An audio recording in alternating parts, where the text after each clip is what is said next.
Groete almal. Vandag gaan ons verduidelik hoe redigeringssagteware werk soos Adobe Photoshop en Lightroom kan die effekte van sluiterspoed, diafragma en ISO simuleer wat fotograwe kreatiewe buigsaamheid gee. Maar sommige effekte word die beste in die kamera vasgelê. Wil beweging skep vervaag?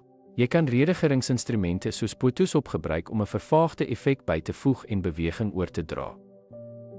Sagteware soos Lightroom help om 'n vlak diepte van veld na te boots, wat agtergronde vervaag soos 'n wye diafragma sou doen.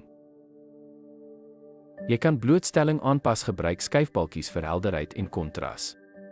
Jy kan blootstelling aanpas deur skuifbalke vir helderheid en kontras in redigeringsprogramme te gebruik, maar sommige detailerwinning word beperk deur die oorspronklike beeld.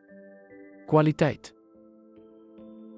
Redigeringssagteware blikkie balanseer blootstelling deur aanpassing van hoogtepunte en skaduwees, alhoewel dit nie alles kan herstel nie, detail in oorbeligting gebiede. Kunsmatige boke kan in naverwerking bygevoeg word, maar dit pas nie by die gladde, natuurlike boke van 'n wye diafragma nie. Hoë ISO skep geraas, maar redigeringsprogrammatuur kan dit verminder. Daar sal egter wel geraas bly, veral in beelde met lae lig.